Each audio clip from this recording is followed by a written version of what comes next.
up, all you addicts out there? Welcome to another episode of the Addicted Fishing Podcast. If you guys are tuning in on YouTube, thank you so much. Do not forget, tap that little subscribe button. And on all those other platforms, if you can, leave us a review, especially on iTunes and all those platforms. It really helps getting these podcasts out there.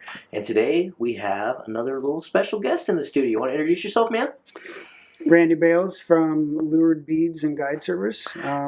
See, I don't hate beads so much that I won't have Randy into the studio. I think it's more or less the people that are just demanding it so much that you finally just have to cave. Yeah. Because everybody wants to talk. Join him, Marlon. Yeah. If you can't beat him, join him. Wants to talk the beads. Just like anything else, they all have their time and place. Yeah. For sure. Agreed. And when Randy got here, I told myself this year I was going to fish him more, but we'll see. We'll see. I'm going to fish him just as much as I always have. A lot. Oh, yeah. Exactly. So what is it? Diving right into it. Why do beads work so good? I don't know. I think it's more about color and speed. Is why, beads kind of, they encourage a certain bite from steelhead that they're just kind of in tune to go after. It's a natural presentation. They're a species that lives in the river a lot for a long amount of time, for the most part, and they're just used to eating them. It's a profile. Yeah. They first thing they eat is the egg sac. So they have a built-in almost radar for it. It's the most natural thing to them to grab. They see it from different species. Trout, salmon, steelhead. They interact in it their whole life. Can you tell me what species shoots out a bead that's like 20 the 28 millimeter, 32 millimeters? What species is spawning eggs that big in the rivers? This would be like a cluster, maybe. It's a big fish. It's a big fish. Yeah, it's a good answer. So anything underwater is magnified for one. So Right. The smallest 7 mil bead could look bigger. It's going to magnify underwater. So you get up to the salmon size, which is, a bigger one is pushing that 11 to 12 maybe, right when it's super swollen. So that's going to look maybe 14 or even bigger underwater, especially magnified. And then the clarity of the water is going to even add to that in depth, or light conditions. Even there's a bazillion things that can change the outlook of what colors and what presentation you want for water conditions, depth of water alone, speed of water. It's just funny. I just think it's crazy how it just keeps progressing into like bigger and bigger beads. I'm just like, when does it end? So profile, just like you like to fish rubber worms. Mm-hmm. That big profile, they see it coming further in the run. They can line up with it, and it's an aggression bite at that point, I would assume. Right. Because they're I've seen steelhead. I personally think that worms are a natural presentation. I think that those steelhead, the same way they are for a bead, they're accustomed to eating night crawlers, baby lamprey. There's so many things in the river that looks like a worm that I think that's what triggers those fish to eat them so well. Yeah, exactly. Just like a bead or a natural egg is an instinct bite. And your color changes the profile. Exactly. Right. Yep. And definitely one thing I've noticed is when you got like water clarity, the fish get lethargic. They don't want to exert a lot of energy to clear across a run to grab something. Prime example is I've seen steelhead laying in a run and throw out there with a small presentation, thinking 8 or 10 mil, something small, and they won't even move 2 feet to grab that. Same color bead, go to like a 16 mil, throw it out and completely miss the part, the cast. Yeah. The cast, And I've watched that steelhead slowly slide over and get in line with that bead and just wait for it to come down to them and just grab it. Because they didn't have to exert any energy. If the meal ain't going to be worth what they're exerting when they're cold, my theory is they're conserving. Right. And same with a worm. Especially fast water presentation. When you're using a small bead in fast water, they're not going to see it. They need a bigger profile when it comes ripping by to make that sharp turn and lunge at it. Bigger jigs, same thing. Bigger beads, worms. in that fast broken water, you know, where it's really turbulent and they're trying to hold their own, you know, they're fighting to stay where they're at. Plus they see that bigger profile and they will instinctively grab it. And so it can add to a lot of fish just by fishing that bigger profile in that type of water, broken water. No, I've definitely become more of a, I guess it happened fast when I started going to bigger beads. I don't go above 14 mil really ever, and I just don't need to. A lot of the places that I try to fish or try to guide are a little less pressured, so it's not, you know, I don't need something that much different than what everybody else has as far as like going to that big presentation. Like if you're floating some of the coastal streams in Oregon or Washington and there's 14 boats, 50, legitimately 50 Absolutely. sometimes, you gotta have something to throw the fish off. That's what it's all about. That's why I get such a, this is a big tangent. This is why I like curse some fly fishermen sometimes, because the fun about fishing is figuring out what you can get them on and like how to get them. So when you get really one track mind, like, oh, I don't fish 14 mil bead, that's stupid. It's like, well then I guess you don't like catching fish, you know, because I'm not saying it's the best, but sometimes it's really what it takes. But I don't go above 14, and it, you know, there's not much in the river or anywhere that is a presentation or a natural presentation that looks like a 14 mil bead with a slick of chrome on it. You know what I mean? Like all these weird different patterns that you have. But it just gets that fish to react to it. Exactly. I think a bead is as much of a reactionary bite as a spinner. It's more natural, but it's just as much about reaction. When you up your presentation, is it changing the movement of the bead a lot in the water? Like, is it going faster? Is it going slower? Is it going? What's it doing? You know, I run a lot of doubles, and I think a bigger bead at times fishes a little bit slower because it's more buoyant, and a lot of times you can drag harder because it's holding your weight up off the bottom more, and you know you can fish a big bead slower in a run than you can a bunch of little beads.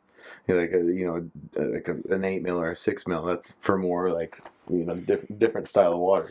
Yeah, I mean, for speed, really, that to me, that what determines that is how much weight you're running for drag. The bigger beads tend to roll versus bounce along the bottom. What I've noticed is they'll more like slide, I guess, because there's enough buoyancy and weight there that they'll kind of drag through the rocks more so than a lighter bead will lift with every current. A little upwelling. Yeah, upwelling and stay more like a snake through the rocks versus one it bounces off the point of a rock and lifts a foot in the air, then comes back down. Yeah, I think it kind of rolls into another subject about beads, but the speed more than the color or size or anything is what's most important. We were just talking about that with when we went up north. Cam. Whether you're using pencil lead or you're using a Dave's Tangle or you're using a slinky, I've seen one or the other fish outfish something that many times in even my short life. You know, like there's some rivers that I'm using a piece of pencil lead because it sticks to the rocks and it slows my presentation down, and then there's other like coastal rivers that I'm gonna use a Dave's Tangle because my pencil lead's sticking too hard. I can't fish the run. You know, you talk about slowing that presentation down, and even when we're like bobber and jig fishing, and you're fishing like in that riffle or the run, and your bobber's cruising the same water speed, and it just hits that spot where it just slows down, and you can tell it's like there's something under the water there that's slowing that down.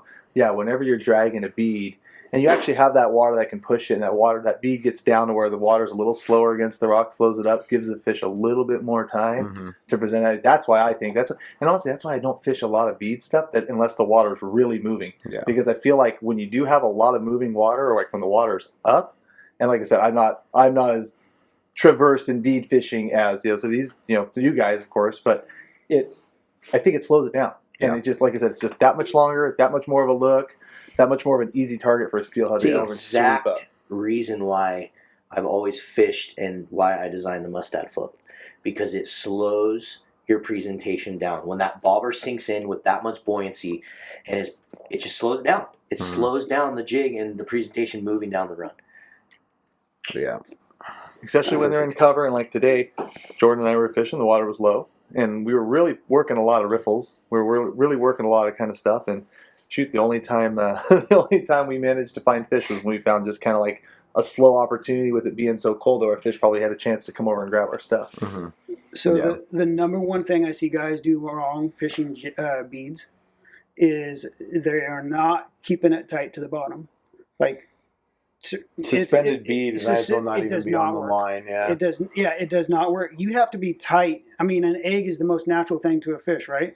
Their fins are usually touching the rocks when they're holding in the water, and so that bead has got to be within 6 inches of the bottom, or if not along the bottom at all times if you want to get bit. And Maybe that's why the bobber dog is just so damn effective. it is. It's drift fishing for dummies, is what I've always But said. it's always dragging. I mean, it's you're looking fishing for with the a strike drag. indicator. Yeah. Exactly. If what you're everybody doing. knew how to drift fish beads, there It's would be deadly. way more fish It's caught. so deadly. Like, But you're talking you about get just rid of that matching the float, and it's just like when we took the floats off in Alaska for the trout. You started landing more fish, and you started catching more fish. Yeah, Because- it made a huge difference. Yeah, it's all about speed. It made a huge difference. Like getting it down at first was hard, but then once you did, it was like, wow, you could cook a fish every cast. And one thing about especially drift fishing beads, there's different applications for Brazilian type beads to be effective, especially drift fishing. I mean, if you're dragging like my pure acrylic beads, they are made to get down quick, but yet when they're in the water, they will lift and drop a little heavier than a natural egg will. Okay, so it's not overkill. It's not like in the rocks you're But not. it's keeping you down in the strike keeping zone. you down, and ideally, fishing those is that fast, heavy water that you can't get a bobber down in. If you put that on and drift fish that down through there, it's just like right there, and it's one of the most violent grabs on a bead drift fishing, almost like a spinner, is the way how aggressive they hit those. And it'll cover water you can't cover with a float, drift fishing. Yeah. So I mean, people are missing out. There's so many runs that you'll go from a foot, 2 foot of water, then drops in a little pocket 6-8 foot deep, and a bobber dog and rig is not going to set up in time. It's gonna go skate right over the top. Right, it's going to skate right over top, and then so you can literally pick up another fish right there. Because they're, especially in low conditions when there's a lot of boat traffic, those fish are going to tuck right up in there tight, and guys just blow right over I love stopping at those, then scratching fish out of those little pockets, because it adds to more fish in the boat for your clients, and it can save the day, honestly. Yeah. We've kind of been all over the place with this conversation, Sorry. everybody. We apologize, but there's just so much. That's why everybody's, I think, gets so riled I mean, up we've over been talking beads. about beads the whole time. So I know, don't but think we're we've been just all over jumping the place. back and forth. You know what I mean? All Yeah, different subjects of it. technique-wise, yeah. But there's just so much that, it's a very versatile. I guess the whole point that I'm trying to make is it's a very versatile technique. It does not fish well in some water conditions or some holes, but there's other spots that, if you've never done it and you're not trying it, you're leaving a lot of fish on the table. And if we've proved it in a lot of Addicted Lives, and a lot of guides across the Northwest have proved it over the last few years, that there's a right and a wrong way to fish them. You don't just put them on and throw them in there. Mhm. But it's more of your technique and your method and how you fish them, which we stress all the time. That's why we make all these tutorials for you guys. But it's more about how you're fishing that bead, like what Randy's saying, and like how he designs his beads to fish certain ways as far as depth and presentation than it is any color.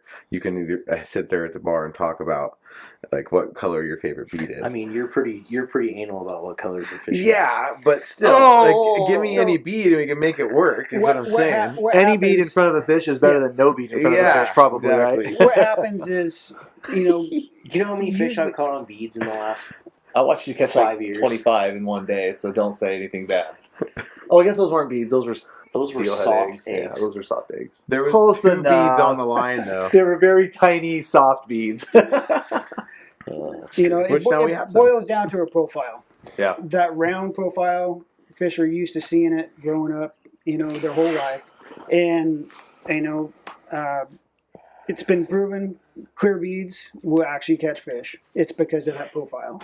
Well, and it goes back to the That is the stupidest thing It's I've true. ever It's- heard. it's true. When Grant was posting I know. those, I was like, come on. I'm like, you think about it, though. You get a nice run, and the fish are there. Like, see, that's one thing about a clear bead. Like, I was really thinking about that. Like, Flosser. they're not seeing that bead. Flossing. No, That's exactly what they're I doing. think it's really hard to floss, truly bobber. floss with a bead. right? Because if they grab the bead, they've got the line and the hook on one Yep. side. Right. If they grab just the line and that bead's on the outside followed by the hook, and you pull that through, you don't think that like would alert No, the dude. fish? You're going to drag a 14 mil through both You sides don't of the use a jaw 14 mil. and find the hook? You don't use a Oh. 14 You mil. use the 6 mil clear. Yeah, use a 6 mil clear. Or a I hope spinner. Grant's always doing it. No, but I mean, like, you think about it, you got clear water and you know where the fish are. You know, they don't need to see something that's maybe 20 feet ahead of them to line up like you're talking about. But I bet by the time that thing saw it, it was 3 feet in front of them. And they said, oh, what the hell? And they just reacted to it. Well, that's what I was just going to go into. I think How'd a lot they of see us if it was forget clear? sometimes. The profile. It probably still They're looks reflecting off of something the different. sky color or whatever. I'm sure you could see something, you know. But you go back to the main point at hand is steelhead are a trout. And like how the actual trout, like when people nymph and like the whole check nymphing stuff and all that, like you don't even almost No one knows what need that is. something natural. Well, just any kind of like bug fishing. Like you don't need No one knows what that is. trout and steelhead that they don't have, you know, like as Lonnie would say, they don't have eyelids.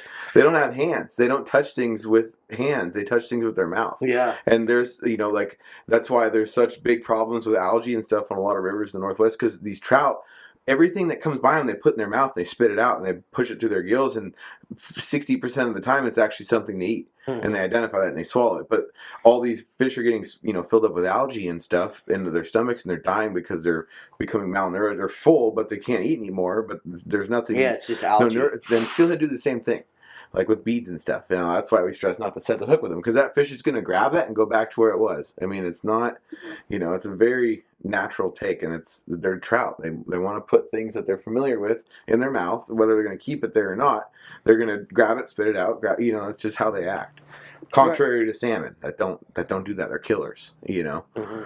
And one thing about beads, a lot of times they will grab it, and 2 or 3 times before you even know you got a bite. The old, You'll or see, nothing's happening. or nothing's happening, because a lot of guys don't realize, but if you're fishing bobber dogging right, that bead is in front of your weight, below your weight going downstream. So your line will be at a 45, right, back to the weight. Then the current is swung that weight around below the weight. Mm-hmm. And so it's literally going straight into the mouth, Yep. just like you were back trolling that bead right into the fish. That's flossing right into it. Yeah, No. dead center right in the gut. Yeah, right down its throat. Right down That's the throat. flossing with efficiency right Yeah. there. yeah. So I mean, and you know how many times I've had that conversation. You know, it's like, if you're good enough to floss a steelhead or a salmon with a bobber, with your presentation going straight down river, then I want to shake your hand. Right. Because I could do it swinging it across the tail. Out. yeah, well, yeah, you know. Go But for no, it. you're You know, right. honesty. but- You're right. you know what Either I'm the saying? weight is No, in front of you're the true. beads, straight in front of it, or it's straight behind Right. it. There's no and in it all between. depends on the float you're Yeah. running and how fast it's dragging it, in order to keep that presentation either behind or in Yeah. front. I'm very particular on my floats. I have literally hundreds of floats in a bag on my boat that I pick up off the river, and I will use 6 of them. Right. Like, I'm very particular on shape. You know, and so this whole bobber dogging started, you know, to help pull it down river. It also acts as almost a little boat paddle behind that bobber. It catches the current and it kind of pre-hooks the fish and stings it just a little bit to give clients, or if you're not paying attention, a little longer hook set. Mhm. You know, and it's kind of, and plus most people don't know how to keep that extra, you know, 1.5 to 2 foot of line in front of the bobber to create the drag. Keep it So fishing. that flat bobber That's like that has really part made of, the difference in that. yeah, that part of bead fishing is like trying to teach somebody how to twitch. Right. You know what I mean? It's just that one little. It's a visual. It's something that you have to Oh, learn. That's visual. You can't we don't even start a explain- side drifting trip out of ice sled until they learn that, because Yeah. the runs we fish can be like 300 yards long. Yeah. And when you have like fast currents and you have seam lines, if you're fishing them right and you're laying the line right on the surface, that bobber will draw into those seam lines. And last I heard, that's where a lot of steelhead like to hold Yeah. sometimes. Yep. And so, like, yeah, that's That's the first thing. We ain't leaving this first run until you guys know how to stop sliding the bobber towards the damn boat. Yeah. Right. And so, Mission one. that's another thing is, What a jerk. it depends how you're rigged up. Some of a longer straight leader technique, I really like that. It's hard for people to cast. It really is. But that instantly fishes. When you cast it out, it instantly fishes, and it'll fish anywhere from 2 foot of water to 6-8 foot of water. But what that technique can save the day with guys that can cast it, and because they can hit that pinpoint water that's 2 foot deep behind a broken rock, where it's just and the fish are pushed off to the side on runs when there's high pressure, and those fish will grab and bite in that 2 foot water just like they will in a 6 foot run, but nobody's casting there. And that's where a jig with a bead dropper also comes into play. Those are the old jig, bead, and Roy. Those really, even Roy has a time and place. Yeah. And those really add up.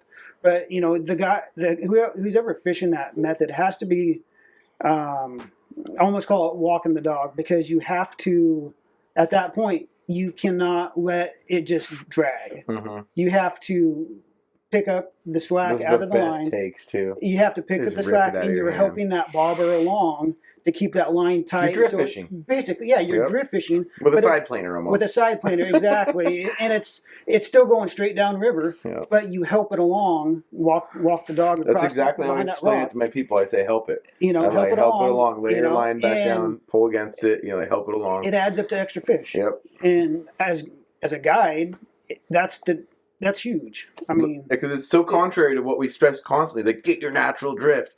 But then there's that, as a guy, I always there's tell also people, the if you go with a drift of guide slowing and you'll it get down, contradicted too. Right. 15 times, you went with the bad guide. You know what I mean? Because I will say to do one thing a certain way in one hole and then go to the next one and be like, forget everything I just told you. You got to do it like this now. And people are just like, God, well, come on, But exactly like that method. different water. And beads really different fish, amplify that. And they in a full run when you're drifting, man. And if it's slow out or there's high pressure, that one fish can make the difference, because it could be a fish of a lifetime size wise, especially on a bead. I mean, no. Biggest fish. Bead or worm. The biggest fish I have tangled with in the last 6 Bead years, or worm. I lost on a bead, so I don't want to hear that. You The know, biggest fish I it's- caught in my life was on a 6 mil bead. So that and- doesn't count. Between it's that aggressive bite. All the other between biggest ones the I size caught of a on worm bead, I or couldn't land. The most natural thing, That's what happened to me. is an egg profile. That's all you're doing, is you're mimicking an egg, and that's it, plain and simple. Whether it doesn't matter what brand per se, but they have to have the right movement in the water, which is crucial, absolutely crucial. I wouldn't be doing what I'm doing if I didn't.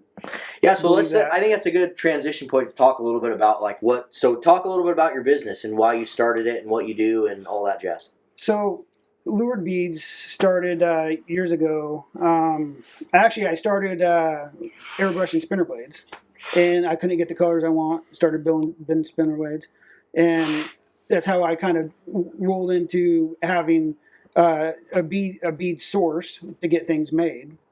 And some friends went to Alaska, and they learned how to bead fish in Alaska. They brought the technique back here, and it dominated. It stayed. We kept it quiet for about 5 years. Exactly. And then it just kind of blew up at that point. And at that point, it's like, I had to get things in such bulk. You went from putting on last in the morning to putting on first. Exactly. It didn't matter who you called down the river. It did not matter. Yeah. You could fish behind anybody. You still can if you know what you're doing. Yeah, but not like it used to be. We don't have the fish like Not we when used to nobody either. had ever seen a 14 mil bead. let's not go there. So- there was more But fish, but still. we started the website, just me and my wife, luredbythebead.com. And it's me and her doing it. We have a couple close friends that help us, here and there. And it's just doubled every year. The amount of amount of people and customers has been amazing. It's been a game changer. And Absolutely. so you game changer. manufacture, you paint, and then you have a couple products that are like in their own realm that no one else is making. Right. So we have our acrylic bead line, which is a bead that's completely ground round to get the clarity of glass. That was the whole point. Was the eggs are clear, you can transparent, you can see through them. So without bubbles in the bead, it gives it that more true profile and a little more dense. So it will sink to the bottom and roll across the rocks with very minimal water effort. So it's almost perfectly balanced. In order to get a perfectly balanced bead, I had to develop which I call an incognito. Mm-hmm. This is what Okay. yeah. So this bead is a handmade bead. I make them by hand. It's the only way they exist. And it's a long process. I mean, it's basically... But essentially, it's a hard But in bead. a nutshell. In a nutshell, it's a hard bead with a soft bead cover. There's no good way of fishing a bead that's not a long process. Right. From making No. your bead to No. or finding it at the store or rigging your leader or any. It's all like that. Is a It's Well, for the You have to consumer, be so for the patient. consumer It's a though, love-or-hate. for the consumer though, Yeah. now it's a no-brainer. Right. Especially if you want to run a soft bead. And let's talk about right. So the difference between an incognito and a hard bead, right?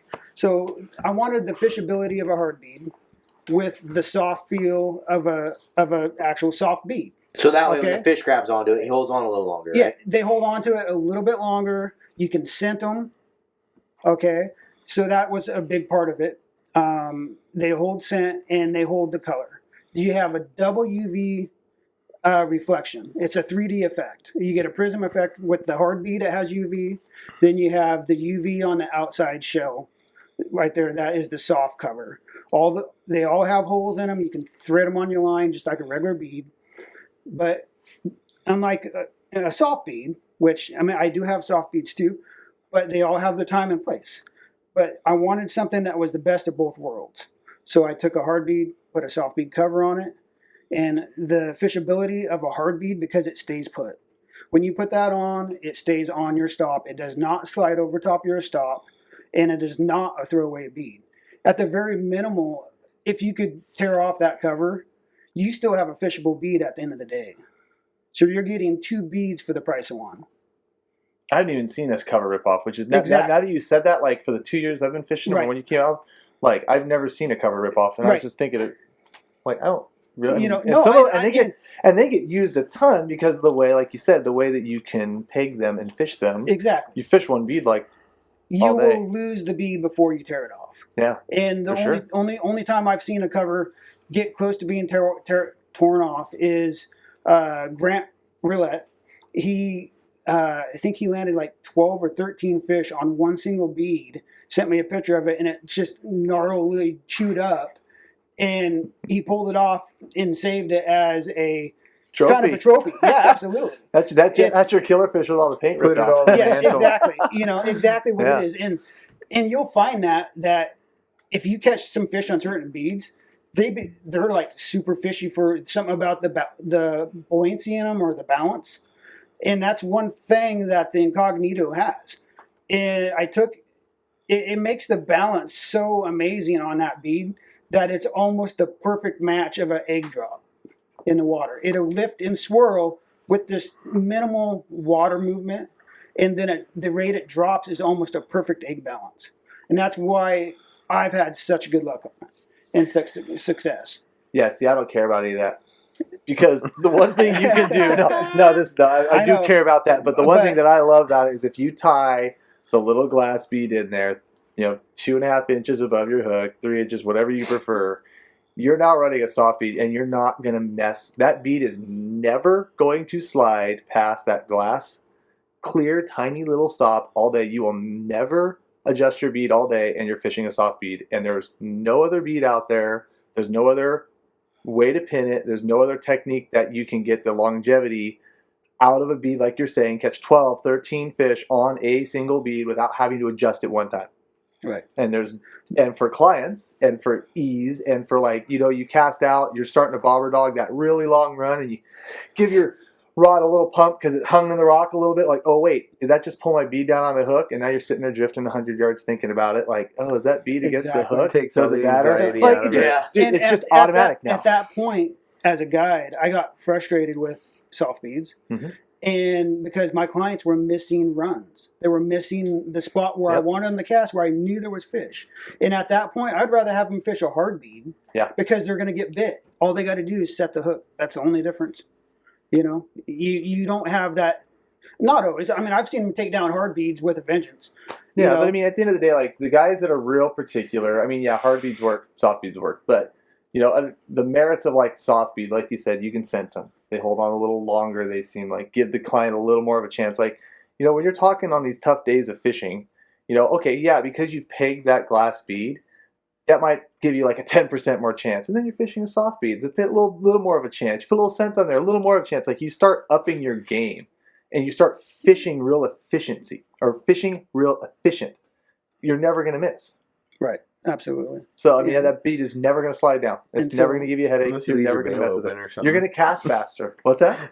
Unless you leave your bail open. Yeah. Right. Or unless you don't set the hook when the damn little steelhead takes your jig 5 feet from the boat. Right. So in what cases, where would you fish a hard bead and where would you fish a soft bead? Why would you switch? Why would you rotate? I don't. You fish hard beads, right? I only fish beads for colors. Like I mean I don't.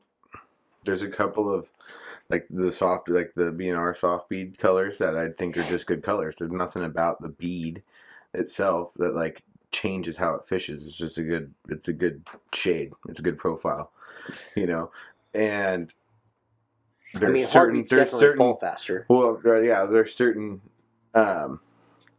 I mean, the fall faster thing for me is like adapting your weight to it, but I don't fish as many of the gravel wash coastal streams as a lot of people do that fish beads in the winter, But then, again, I just be like the ones of Randy. Like, there's just like certain beads of Randy's that I'd want to fish, and it doesn't really have, for me at least, doesn't have as much to do with the texture or the buoyancy. It's just more of like that's a good bead. You know what I mean? That's a great profile. So see, like for me, until he came out with the Incognito, I'll just say it, screw it. Whenever I was fishing on my sled, I was doing really, really, really, really long runs. For me, it was always hard bead because I know from the top, when I was tying the little glass bead in, I know from the top to bottom, I was fishing that run. And sometimes, I mean, you're dragging. I mean, how long are some of those runs? I mean, you could bobber on for a 5 or 10 minute run, Right. and you're just going along. And you're right. So I'd always run hard beads on that river. Or when I was doing that technique, just always fish the small stuff, just run it like, a sliding bobber and one split shot and then one bead, and you're just fishing like tighter water, smaller riffles, you're casting repeatedly a lot. Then I would use the soft beads to get the merits of the soft bead. But like, so it wasn't so much like, I think they both work, but it was, it was more for the performance of the bead. Well, now, like with Incognito, I'll fish an Incognito just about freaking anywhere now. Right. It's universal everywhere. I mean, it really is. It's been a game changer for the fishability and Fishability there. That's the word I should have been saying. Yep. Fishability. It's a very effective product. It's the best of both worlds. Yep. And that's why, really I mean, I worked on it for over 2 years to get it right. And that's why I have to build them by hand, because I can't show somebody how to do this. And my standard that I want to put out is at such a level that it's not worth to pawn it off. Mm-hmm. Because I it's under the Lured name, and it better be that quality, otherwise you won't see it. How long does it take you to make one bead, start to finish? Dry times, like if you want to just make one bead, you set it, everything's set up, but just the process. I mean, it's got to be a long time. It's lots of man hours. I mean, you're doing batches of them. I get it. I can do batches at a time, but the prep and then one little screw up in that prep work will screw up hundreds of dollars worth of stuff. Oh, geez. Okay, so it's not worth to have somebody else try and do it, because if I just take my time at it and not rush it, then I can, 300 beads, I'll have 15 hours, 15 to 20 hours. No, jeez. Because That's if you think about it, that 300 beads though is going to be different colors that are not. If it was one color, then I could cut that down. Yeah. But to get those different colors in that big box, You're talking about for making like guide packs, like a guide pack, for example. Yeah. That's why I expressed, hey, this box takes me 20 to 25 hours to build this thing, because each color is a different mix, different adjustment, different size. Especially if if it was all one color, one size, no problem. Yeah. I mean, I can do that in a quarter of the time. Jeez. So it's Well, I mean, from guys that are just like grabbing beads and repurposing them and repackaging them versus actually creating something that's just like what's the word I'm looking for? Like a boutique bead. It's a custom bead. Yeah. That is, I guess it would fall under, just like a major thing. It would not exist unless somebody hand does it. Yeah. Yeah. Well, it shows. It's really cool. The hard beads, for example, I can repackage those and just boom out the door, right? Mm-hmm. But a lot of those I custom paint. I hand paint. I custom paint all my beads in frost colors. Then a lot of those I'll even airbrush beads to give a damaged egg look on one side of the bead, like it was sitting on the bottom. Like a water hardened. Yeah, exactly. And then I take that and some of those I put into my incognito. So you're looking at a bead that has been handled 11 times. One bead to get a finished product. I'm gonna feel bad. I'm gonna remind my clients that when they're making bad casts in trees and stuff, to be like, Randy's handled this bead 11 times and it took like 3 hours. That was 44 handlings you screwed up. Yeah, exactly. Well, and my beads. I'm not going to say that mine are the cheapest beads out there, and they're not. They shouldn't be for that much time and effort in there. But you know what? Like you said, the fishability. Like I never have to adjust make them. No, I mean, and I don't want to make them, but I am. And see, my time is so valuable. I work a full-time state job, 8 hours, 40 hours a week. Then I do lure for another 40 hours a week, then guiding on weekends. So my time is so precious that it better be right and get done right, or I can't. It's not worth it. That's if that cool. makes sense. That's really cool. Well, we got any addicted updates before we got to kick off of this thing? I can't remember what's really been happening lately. I know the Sportsman Show is coming up, so get excited for all that, addicts. We will have another booth at the Sportsman Show. Bash announcements very soon. Yep, we will have some January bash announcements. It sounds like we're only going to do a couple of them in January and then a couple of them in February, just from some requests from different locations around the Northwest that want us to come in February instead of January. So yeah. Be on the lookout for those. And other than that, do not forget, subscribe to our YouTube channel. Please leave us a review. Thank you so much for tuning in. We'll see you guys on the river. Later, boys. Yeah.